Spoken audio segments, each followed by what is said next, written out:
Hello, welcome to Final Whistle Weekly. The end of the season is nigh, and well, plenty for both our teams to play for, and a busy week as well. We'll be looking back at Exeter and Cambridge. We'll be also looking at the Briton Ferry match, paying tribute to Dell Morgan as well. What a brilliant servant she has been for us. And we've also got an archive interview with Jake Edwards talking about being a ball boy at the World Cup, living the dream. Of course, I'm joined by Neil Williams, who is seconds after arriving from Cornwall, the Iron Man of broadcasting, and Chay, who is seconds from switching his laptop on. Hello, chaps. Neil, that takes some commitment, mate. Certainly does. I was planning to maybe come back tomorrow, but full of cold, not a cold mind, as Mark thought. So just so I get back tonight, and I've got then tomorrow home and off work all week, so not back till get ready for the big match on Saturday. So, it sounds easy now, doesn't it? I thought he was a hero, and now he's taking a day off tomorrow. I've been off all week. Oh man. How straightforward is that? That's shocking. How they live on that side of Shropshire, holidays in Cornwall. That's how this guy. Yeah. Must have taken a while to get here on horseback. Yeah, that's true. He's got to have a day travelling time to get to the game, doesn't he? You're quite right. I mean, to be fair to Neil, he did used to commute from Cornwall to the Wrexham games, so I guess we should cut him a little bit of slack. Oh, of course, yeah, a seasoned traveller. But that's all. Yeah. That's all the slack we are cutting him. And now that's I can do the journey with my eyes closed. So, well, that's why he ended up in court, isn't it? Yeah. Tragic. Well, more of Neil's unfortunate legal problems later. But for now, this is Final Whistle Weekly.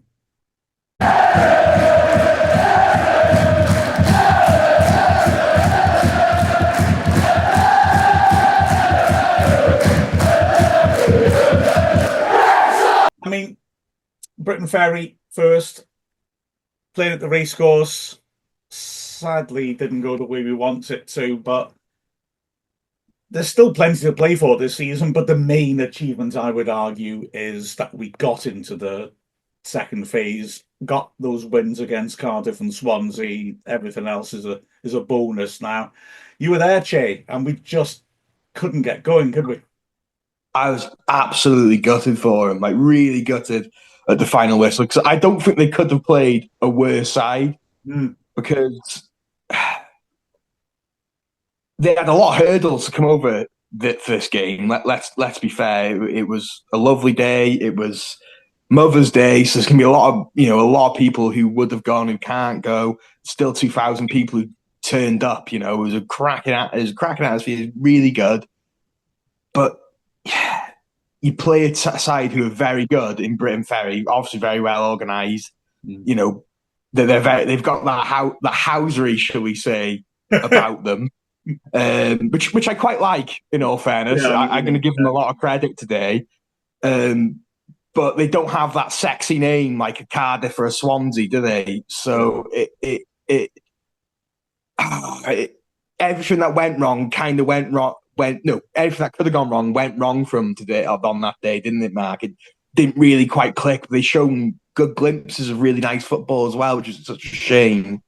Yeah, I mean, I think it's the classic example, isn't it, of some teams are extremely well set up and therefore are extremely difficult to play against. And I don't mean that as an insult to Briton Ferry. I mean it as a compliment. They're hard to play against. They're physically tough. Like you said, they've got, should we say, a hard edge about the way they go about things. And if you're not able to impose yourself and take your chances, they create pressure on you, and eventually they're able to do damage, aren't they? And that's exactly what they did, which was a shame. I mean, we played them at the start of the season and folded, really, at their place. Then brought them to ours, imposed our style of play on a bigger pitch at the Rock, and really pulled them to pieces and beat them 3-0. The 2-all draw was a case of both sides having spells where they imposed themselves, and we really stood up to be counted. But like you said, they create pressure more than create chances in a way, don't they? They're dropping in behind your defence all the time. They're making you defend all the time. They force little errors and they pounce on them. And that was just one of those days, wasn't it? I had a lot of sympathy for the team as well. I feel like they're quite good at the dark arts of football, aren't they, as well? Their manager, their assistant, they make a lot of noise when there's any sort of slight challenge going against them. You know what I mean? Like, that could be a foul that our managers don't, which I'm not saying is a right or wrong way to do it, but their managers were very vocal, very animated. They brought couple fans as well, in all fairness to them. And they were loud as well, weren't they? Yeah, they were loud. And it's little things like, I was quite low and level to the pitch, so you could hear a lot of things. Their players were quite chopsy in the ears of Wrexham players. And at the end of the day, if we want to be challenging for titles next season, you've got to be getting over stuff like that. You know, but you've got to give Briton Ferry, for me, a lot of credit. But I'd like to say, on the flip side to that, there was 2 goals that were probably completely avoidable as well. I think the first goal frustrated me the most. I honestly thought it must be offside, but looking at the replay, we were just not quite quick enough to get out of our box, were we, to cause that offside trap. And I think Steve Dale and the management team are going to be really, really frustrated looking at that goal. As much as the third goal was an individual error, but the first goal, I think, would be a lot more frustrating from a management sort of point of view, in my opinion. Yeah, it's just one of those things, isn't it? I said, a team like that who are good at set pieces, and like I said, are just relentlessly dropping that ball in behind you rather than necessarily looking for a pass. You have to execute those sort of things well, don't you? Really, where if you're going to get out after you've cleared a set piece, you got to get out quickly, do it as a unit, and just make sure that when they put it back in, there's a chance they'll just stick it straight through to the keeper. And you're quite right, that was where some players got out, some didn't. And it's just one of those things. You switch off for half a second, and that they're set up to punish that sort of thing. Still a hell of a header, to be fair, as well, because she's not running onto it. So to get enough power on it, and of course the direction, I mean, it's just a perfect header. You see it at first. I thought the placement was absolutely was amazing, but I was screaming for it. I was like, everyone around me, because we were at the other side of the pitch. On the lower end, because it just thought it must be offside. It looked offside, but it wasn't. It wasn't. I was completely wrong because I watched the highlights. I was like, oh right, yeah. And to be fair, after we conceded the first goal, for example, we really started to play well then, didn't we? Yeah. And then we got the equaliser. We played some really nice. I was like, all right, we'll get into this. And I think conceding that second goal when we did, and the third goal were really killer blows. And I think it's such a shame, because I think if we didn't concede the third or the second goal, I think we could have nicked a draw there, because we were playing some really nice football. I mean, it's like, you see, whatever type of football it is, playing against, long ball teams like that, you don't look pretty. You just have to get that result. Don't you? That's essentially what it is. You're never gonna look good for 90 minutes unless you completely impose yourself on them.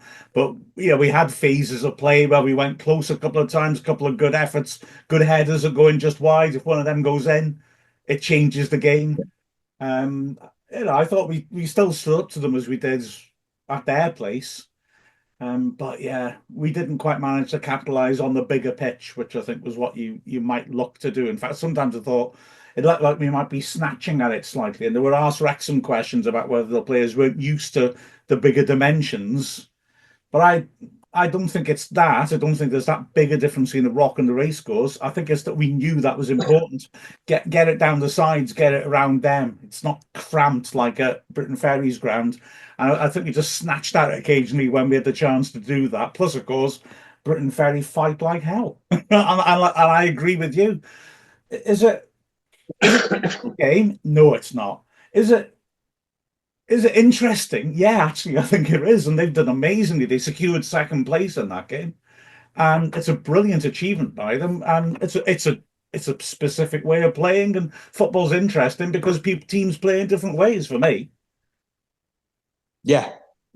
Yeah, it's like a lot of people say about the men's side. The Wrexham men's side, a lot of other people's fans say we're not pleasing to watch. We're the worst side that has beat us this season. But if you're getting results, you're getting results. It doesn't matter how you get. If the 3 points are 3 points, it doesn't matter how pretty you look, does it? But at the end of the day, though, Mark, I was gutted for the women on Sunday because they've come through a lot of adversity this season, and they've now really started to play some good football, a really good run of games. We've not lost in a while, and they've come to the racecourse in front of probably what was the biggest Welsh domestic attendance that weekend. Yeah, definitely was. I'm not counting the Cardiff, Swansea, Newport, but in the Welsh leagues, it would have been the highest attendance, and they couldn't quite showcase the what they're about. And I think they'll be a bit frustrated in themselves after that, and it's a shame, really, because they've been brilliant this season. Yeah, absolutely. And I don't know. I mean, that is true. And Neil, I mean, there's still a Welsh Cup final to come. They can still fight to they're in third place. Regardless of Briton Ferry beating us, it's still a successful season, I think, isn't it, Neil? By anybody's measure. I totally agree with you, Mark. It's been a reason, to see with the first half of the season. You've said so many times they've been playing good football, but the results weren't going their way. Then all of a sudden it clicked, and they started producing results which you didn't expect them to beat the likes of Swansea twice and get into that second phase in the top four. And I'm sure the whole women's team are disappointed, playing in front of, as we both said, playing in front of a big crowd at the racecourse, which they don't often get the chance to do, and holding them to a 2-2 draw away the weekend before, and then coming up there. I'm sure they're all disappointed by their performance, and they'd have liked to put on a performance for the home fans. But that shows the progress of Briton Ferry. We beat them in the playoffs a couple of seasons ago, and I think you said, Mark, previously they've taken on quite a few good players, and they've come on in leaps and bounds, haven't they, really, as a team?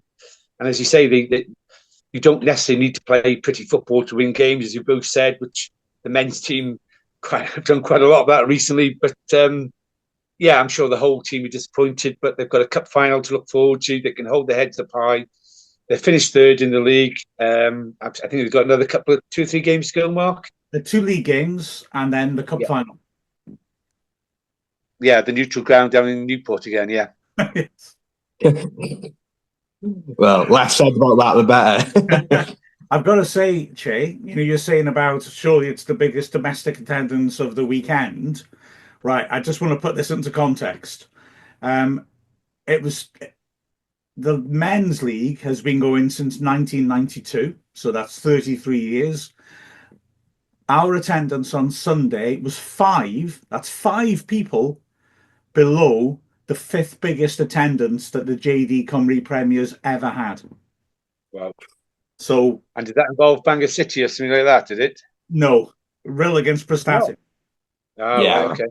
So basically the 5 biggest crowds that the men's league has ever had, 4 of them are North Walian derbies, and then the other one is Barry Town against Carnarvon, who, as we know, travel in numbers.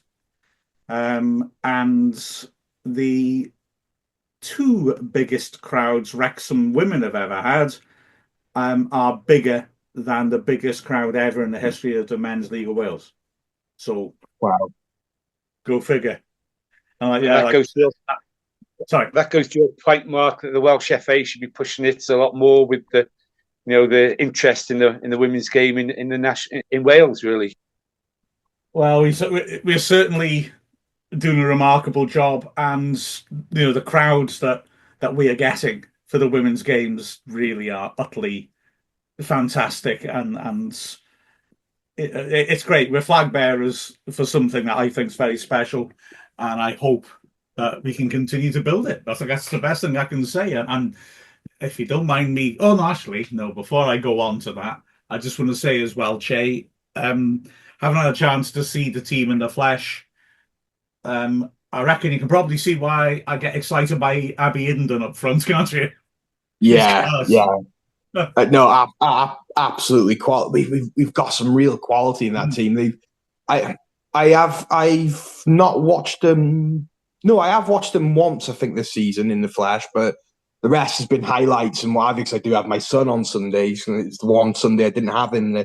I'm really hoping next season I get to, come up a lot more often because I really did. Every time I go watch the women's side, I do really enjoy myself, and it's so affordable as well.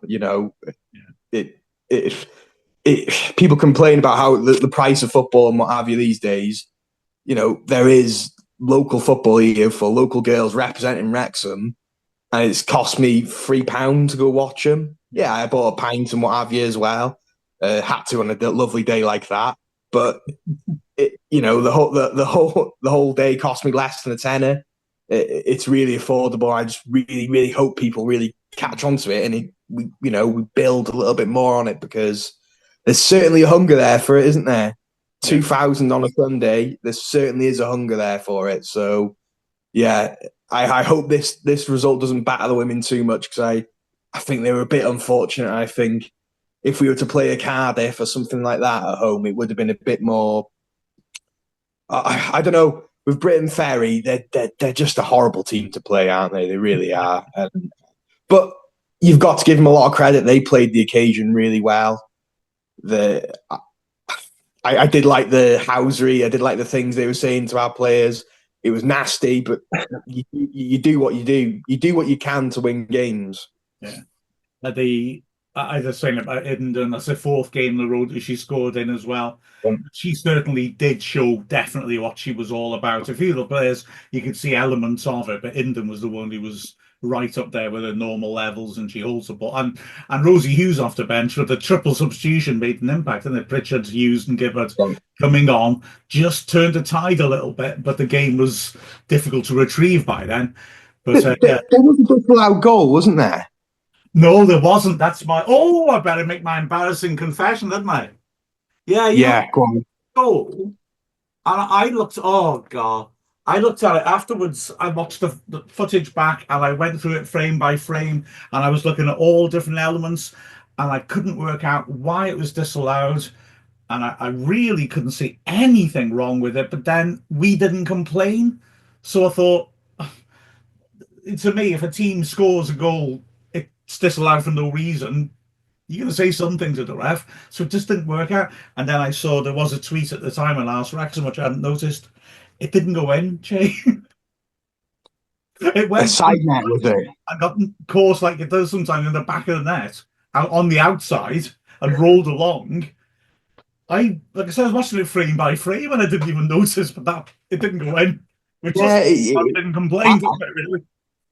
Yeah, I thought, but to be fair, there was a few people around me who thought it was disallowed as well. I thought, it must have been disallowed for offside or something instead. So you weren't the only one that got caught out by that as well, to be fair, Mark. Well, we have good Ask Wrexham correspondence on the women's games, and I think it was the same person on two different platforms, I think, who was saying that didn't go in. So, oops. Right, guys, going back to Abby Ippington, didn't she receive player of the tournament for the cup game in the semi-final as well? I don't know. Yeah, I've seen that today or yesterday. Player of the tournament. Yeah, player of the round. Sorry, in the semi-final. Yeah, because she bossed that game, scored early on, and then hit the bar and was excellent. Yeah. So I didn't see that. That passed me by, but good. But she's got such a good player.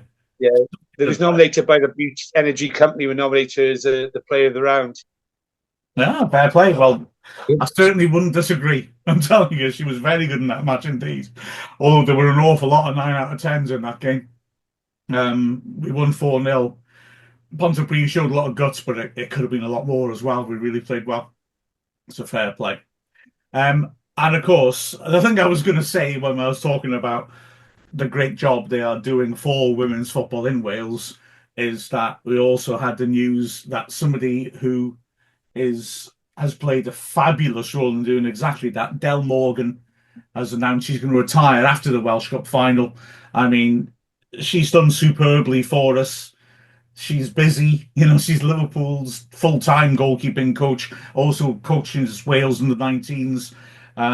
Sometimes she's not available for matches at the weekends, and so she's had to make a very tough decision. It's such a shame because she's a brilliant person and a brilliant person to have behind the defence. An experienced keeper makes one hell of a difference. And it's always a shame, isn't it, when somebody's contributed so much and then they call it a day. It's always sad, isn't it? Yeah, yeah. She had that really, really legendary performance that I'll always have her engraved in Wrexham folklore. Now that got us into into the Welsh Premier League. That game against Briton Ferry, she was the one. We talk about Rosie Hughes' goals from that season that really got us where we were, but I think that game alone was really legendary stuff. Especially with all the storylines from that season from both the men and women's side, that is certainly up there. So it's certainly up there with a lot of things that happened that season. So yeah, she deserves all the credit. A real Wrexham women's legend. And especially, I just you're quite right. The way the storylines interweave, where after Ben Foster's penalty save, you got Del Morgan playing like that in the playoff final. And then all the fans in the stand at Newtown all singing "Super Del Morgan in goal," just like they did for Ben Foster, except Ben Foster's name, obviously. It was just brilliant. The two keepers both doing such a job. But I mean, for anyone who didn't see it, she makes a couple of sharps. Well, essentially, it was the same sort of game as Saturday. Briton Ferry stopped us from playing, and they had more of the game than us. They looked the more likely winners, but we snatched a goal. Rosie Hughes' brilliant assist, and Rebecca Pritchard's terrific finish. Not in the orthodox sense, she's very close in, but she's playing right hand side in a front three, and she makes what she often does when she played in that position. Brilliant diagonal runs, so she's not picked up at the near post. She's lost the whole defence, but she's still running towards, beyond the near post. The cross is coming back across her, and she has to get enough proper contact on it to steer it in. And even though it's close in, she's an intelligent player, Rebecca Pritchard, and she still manages to steer it in. It's a terrific piece of finishing. But Morgan's already made a couple of sharp saves, but then once it's 1-0, we're really under siege. Tina's knocking long balls in, and they started with Alison Witts, the big target striker they brought on Sunday, and she's always been instrumental to how they play. So the keeper's got to take responsibilities, and Morgan's coming out and dealing with high balls. But then, 3 minutes from the end, Briton Ferry striker totally clear on goal, 1-on-1, no one anywhere near her. Morgan makes a brilliant save, standing up and making her aim for the corners, and then sticks her right foot out and pushes it around the post. And then in added time, free kick edge of the area, terrific strike, dipping under the bar, and somehow Morgan gets across on the wall side and just manages to touch it onto the bar. And then appropriately, in both those cases, it's then Phoebe Davis, another player who's given so much to the club, who gets there first and launches it away. And we get promoted, and Morgan was captain because Kim Dutton wasn't playing. And she really enjoyed the celebrations, and quite rightly, because that was a remarkable performance by her, and we'll miss her, and we'll miss her authority as well, because she's a superb person to have around the squad. So, and she likes reading, and as an ex-English teacher, I'm applauding that. Is there a game this weekend, Mark? Cardiff again. So we've now got Cardiff at home. Well, we beat them away, so let's see what we can do at home. Cardiff won the title last weekend, so let's hope they're not really, that motivated. Because if we can win, and Briton Ferry beat TNS have lost their last 5 games now.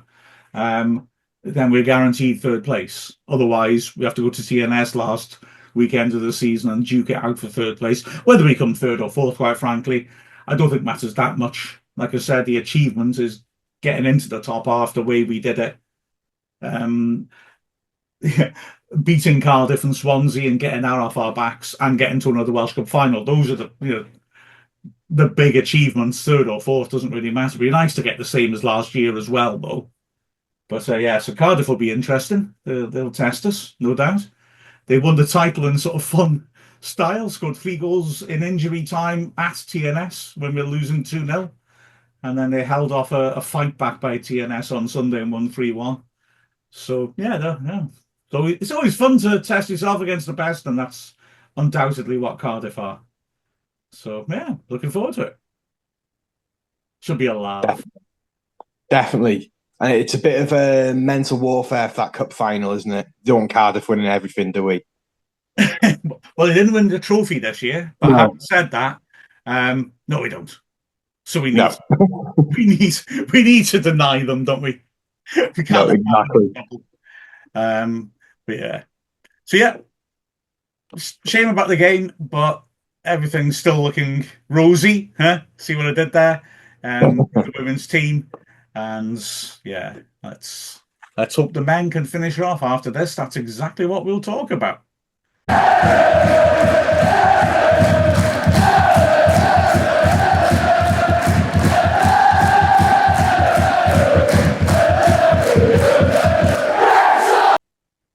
Right, so the men continue to push on, looking for promotion, of course. Probably our most convincing away performance. Oh, no, I was going to say most convincing away performance for a while. That's not fair. Our away form's fantastic, but certainly a convincing win at Exeter. We looked in control, but then Cambridge, frustrating. We dropped the points. It's been a sort of mixed week on the road, but we're still in second place, which is no bad thing. Well, I think I'm the only person on the whole of Wrexham Twitter fan base or what have you that was quite happy. We'll go into Cambridge.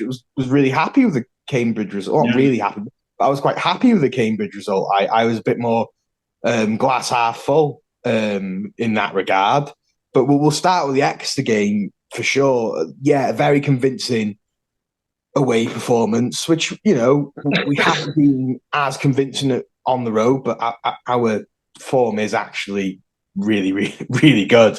There's a reason why we're second. Yeah, we're not blowing teams out of the water, but yeah, we were by far in control on Saturday, Neil. And the form Exeter were in, a really, really good result away from home, wasn't it?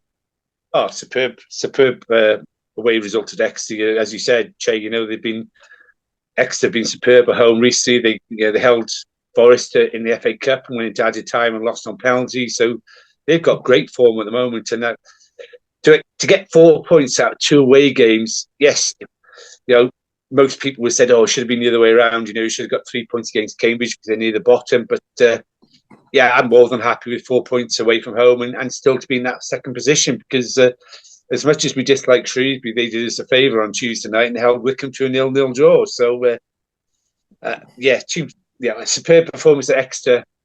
And yeah, I can understand why some fans are disappointed at the result at Cambridge, but we didn't lose. We come back with a point, guys, and we're still 3 points ahead of Wycombe. Yes, they've got a game in hand, but 6 games left to secure promotion yet again for the 3rd time in a row. I mean, I agree with Chay. I was more glass half full, if I'm honest.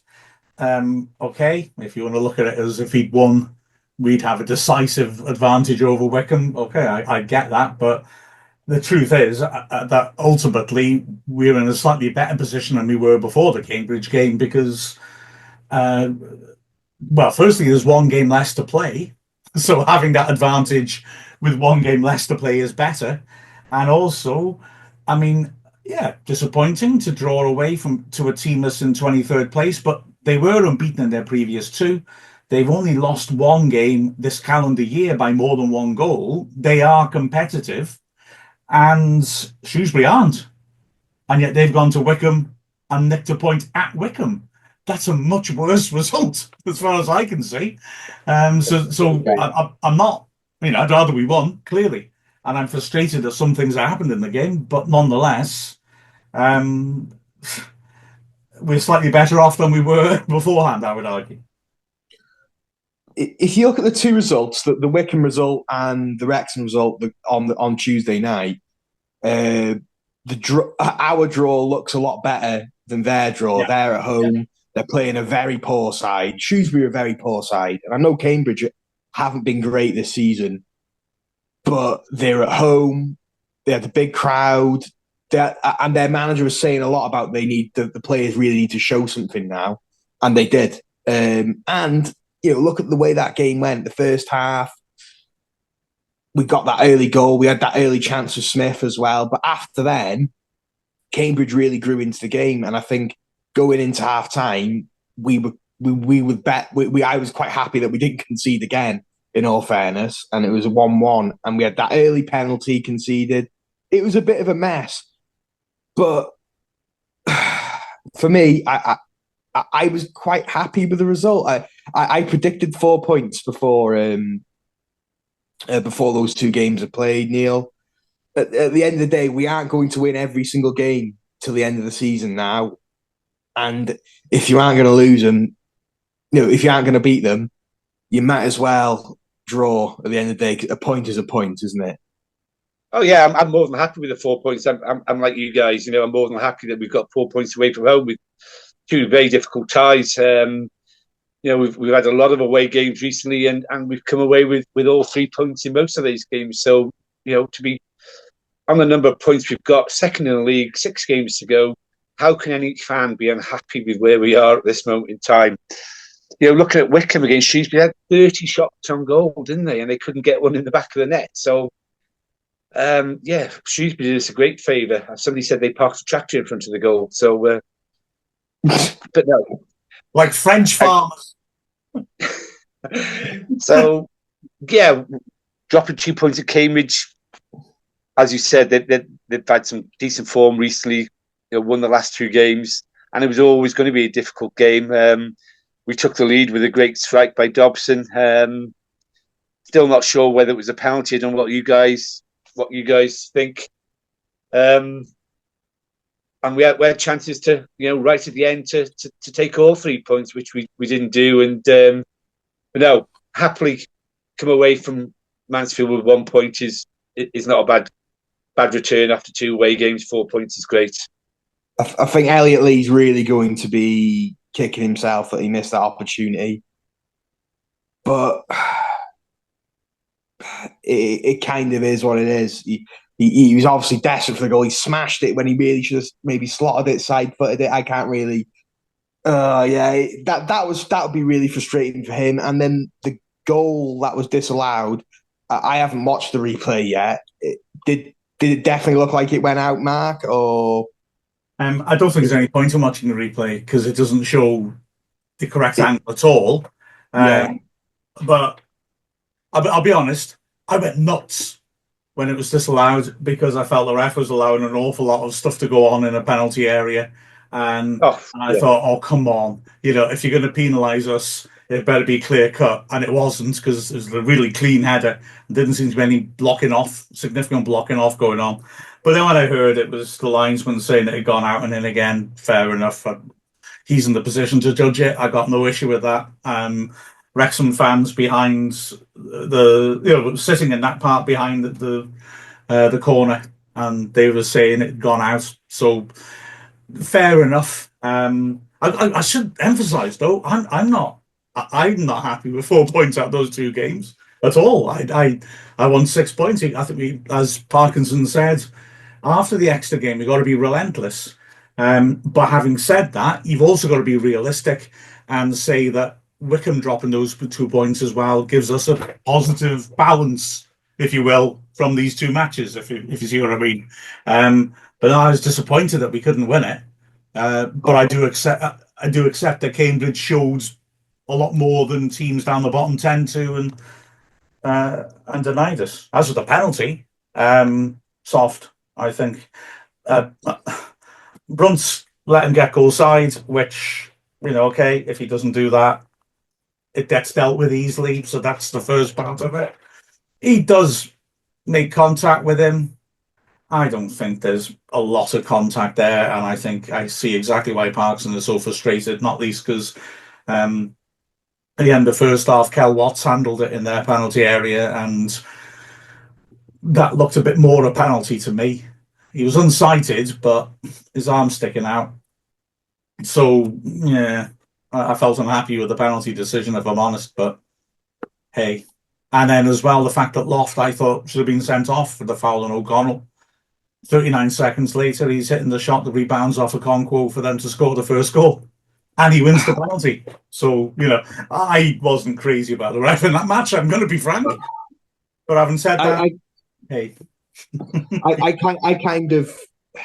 I think it swings and roundabouts when it comes to dodgy penalty decisions in this league. We've had a few this season. We've had a few. Long? Well, Rodriguez's penalty against Exeter was a bit contentious, and the Blackpool one was Stephen Fletcher one was a bit dodgy from what my memory was as well. A lot of people argued against the Stockport one. I thought the Stockport one was a penalty. But again, referees have to make decisions on the spot. Yeah. We don't have VAR at this level. But it is what it is. To be fair, with the Rodriguez one against Exeter, at the time, but when it happened, I thought that's Stonewall penalty. Yeah. But the more you watch it, it wasn't. So you've got to give the referee, again, the benefit of the doubt, haven't you? And on Tuesday, I think that I didn't think it was a penalty, but again, it kind of is what it is. I don't really, at this level of football or any level of football, I don't trust officiating, and that is what it is. Well, when you see some of the decisions in the Everton-Liverpool game with the aid of VAR, then I think we've got to cut people a bit of slack, haven't we, really, the referees? So, I don't know. That is what it is. At the end of the day, we didn't draw because of that. We drew because we didn't put our chances away when we could. At the end of the day, you can't always be blaming decisions. We're a good enough side to beat Cambridge, but the flip side, I think if Wycombe would have won, I think I would have been a lot more doom and gloom about it. But at the end of the day, you've got to look at their running and our running now. They've got Reading on Saturday. We've got Burton. I'm sure we'll talk about Burton later on in the podcast for a little bit, but with the Reading game for Wycombe, that's a dangerous game. That's a really dangerous game with what's going on off the pitch there. There's been statements released today I haven't quite read from the EFL. Reading are in a mess, and as they did against us, they're a good side anyway. That could bring the best out of them. So it's a really dangerous game for them. They got Huddersfield the Tuesday after. So at this moment in time, I'd rather points on the board. The pressure's on Wycombe more than it is us at this time. Yeah, we've both got Charlton as well, of course, so we're going like a train. Yeah, of course. But I'd rather be in our position than them, really. What's your take on it, Neil? Yeah, I totally agree with you guys. They always say, we've got games in hand, and a few seasons ago we had 2-3 games in hand, and I'd rather the points on the table. Obviously you can lose those games, and so had points on the table. They've got a couple of tough games, but we've got a couple of tough games as well, because we've got to go to, we've got Wigan away the following Saturday. So we'll see what will be. Parky's got to get his tactics right. He started with the same starting 11 for the last 3 or 4 games now, so I'm assuming he will go along those lines yet again, and bring on the impact with Fletcher, which he does quite often. And I thought it was good when he brought Barney on and Longman on the wings on Tuesday night. I thought they played superbly. It's all to play for, guys. We're in the driving seat at the moment. I wouldn't say anybody's got an easier or harder game, because every game is going to be tough for every team that's fighting for the playoff place or the automatic promotion. As you said, Mark, we both got to play Charlton, which is our last home game of the season, and that could be a huge, huge game. So, they're all tough games. if we play ugly and win 1-0, I'll be happy. Bring it on Saturday and see what happens, guys. And any changes to starting 11? Would anybody make any changes to starting 11? Freshen it up a little bit, or would you just stick with what we have done for the last few games, which has been pretty successful? I don't think I'd change it, although I agree the Longman Barnett approach attracts me. I think there's something to be said for trying that, but I don't think we will. Longman Barnett, it'd be throw a spanner in the works, wouldn't it? You'd be a bit. If you were Burton, you'd be a bit scared of that, wouldn't you? Either of them each side, if we could really go at them. But again, is Longman as good on the left? Defensively, it maybe is something we could exploit. It could be a double-edged sword, that, couldn't it, as well? So, McLean's very experienced and very solid, isn't he, in that position? So, and he's not really done much wrong either. No, I thought he was excellent at Exeter as well. Really I thought he was brilliant at Exeter. So I don't think I'd change anything. In all fairness, I'm really happy with the 11 we've got at this moment in time. And was it you, Neil? 7? What about the strikers? Would you maybe mix it up with the strikers? I mean, Smith's doing superb. He's scoring goals at the moment. Superb header the other night. So that may be something we'll look at. We've had, Tuesday, Saturday game. I'm not sure. It's just who do we start? Obviously would have to start Smith, but who do we start in ahead of Rodriguez? I think Rodriguez and Smith are doing really well together at this moment in time. They're playing really nicely. It's been a bit of a tougher start for Rodriguez, especially because I think we've had such high hopes considering the pedigree he's come from, but he wasn't playing consistent football for Burnley early on in the season. We've got to give him time to get used to the team. And I think he is, he is getting there. He's a really solid player. So, but at this moment in time, we haven't got the game time for exactly scoring goals. That's a big dilemma, guys. But by the last 7 goals scored by Rodriguez and Smith, though, which suggests I totally agree with you. It's working. So I think Fletcher's that good off the bench as well. I don't think he's as effective starting. I think he's so good off the bench. Marriott with Smith, maybe.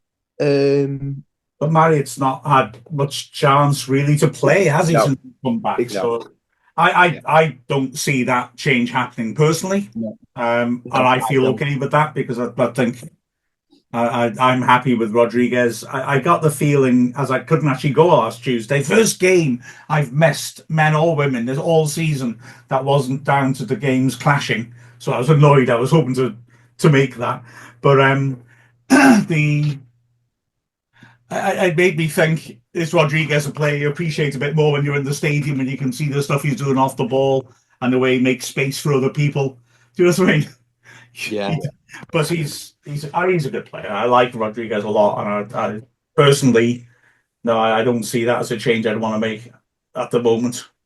Personally, only if he's fatigued from playing too much, maybe that'd be the only time you maybe would change anyone in the 11. Really, if they are fatigued, a bit knackered, or carrying a niggle. I think that'd be the only time you'd change things around. Really, personally, I think this, unless we do really throw a spanner in the works, as you said, Mark, is do the Barnett and Longman. But I do think that comes with its troubles as well. If that doesn't work, I think Barnett or Longman are really good coming off the bench as impact players as well, aren't we? If we are 1 down or if it's 1-1. So, I really can't. Sorry. Yeah, go on. I think Longman's better defensively than I gave him credit for at the start. Actually, I feel more comfortable with that idea than I would have done. It's just that I just don't think Parkinson would look to do that. I think James McLean's the captain, and I think that against teams like Burton who are fighting like hell, you want to fight it. I'm not saying Barnett and Longman aren't, but clearly McLean is, isn't he? Yeah, of course, yeah. And he's our leader, isn't he? Yeah. he does a lot. He's got a certain presence on the pitch, isn't he? Between hand quality and experience, which is exactly what we need at this time of the season. Yeah. So I think Parkinson does go with the safe option, and I also don't blame him either. No, I'm sure we'll start with the same 11 as we have in the last 2-3 games. So my only maybe small gripe with McLean is his balls into the box haven't been as great as I've been previously. But apart from that, he's, as you say, he's our captain, he's the leader, he motivates the team, and he gets the fans going as well. Yeah, 100%. Yeah, I think so. It'd be interesting. Yeah. Well, let's hope we can do the job. Who cares how we do it, as long as we do it? The ugly bird catches the worm. 12:45 kickoff. Or 12:30, whichever one. That was profound, wasn't it? Tell you what. Right, after this, we'll wrap stuff up.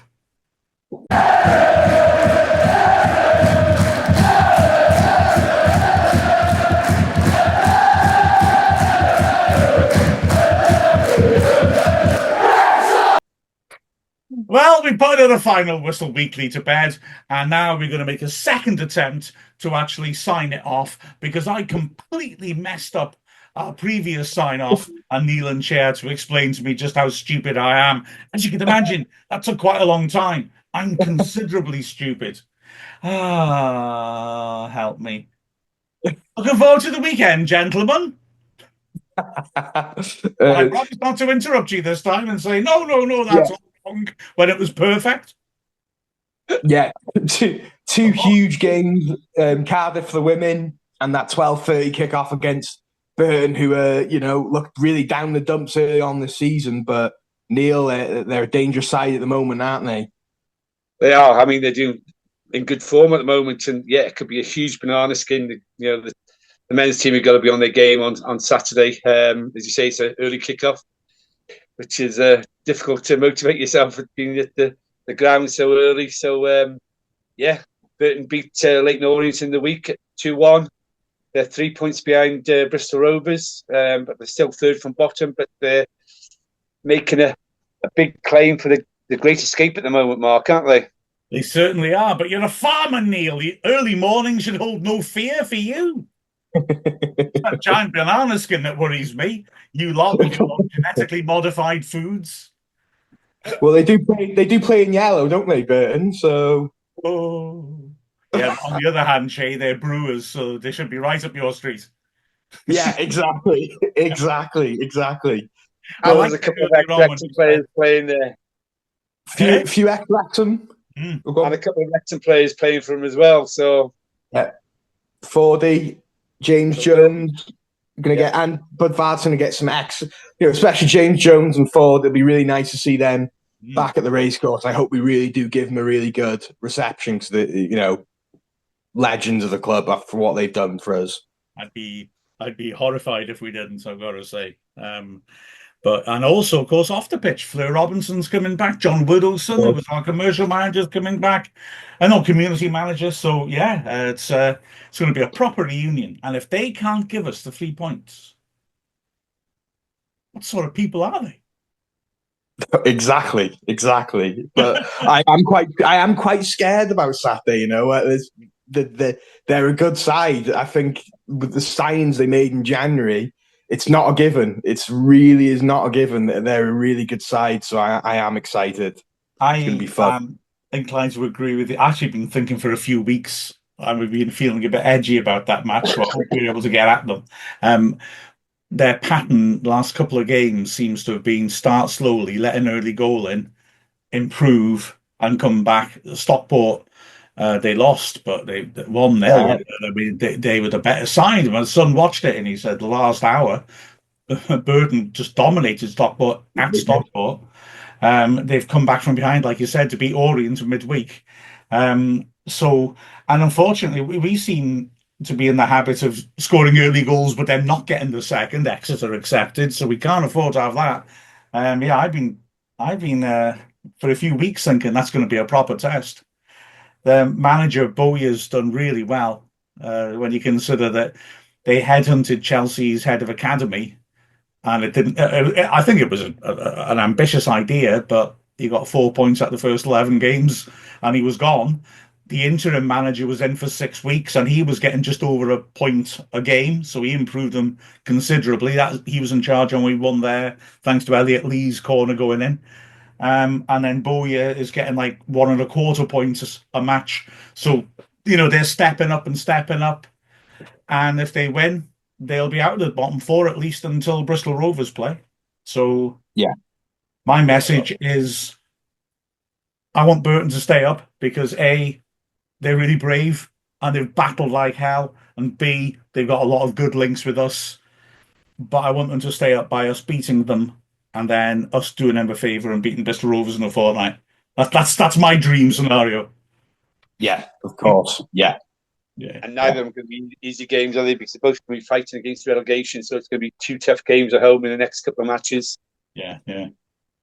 Exactly Yeah. so. Well, let's keep our fingers crossed, chaps. It was in the last one when I had a pop at you for being Oh, was it? No, maybe it wasn't. Well. Let's hope my anti-farmer rhetoric makes the cut. As I make the cut. So, chaps, it's been an absolute pleasure to chat to you. Twice sometimes. Yeah, it's been always a pleasure, guys. Nice. Yeah, it's been a pleasure. Up the town. Absolutely. And so good they said it twice. And this has been Final Whistle Weekly.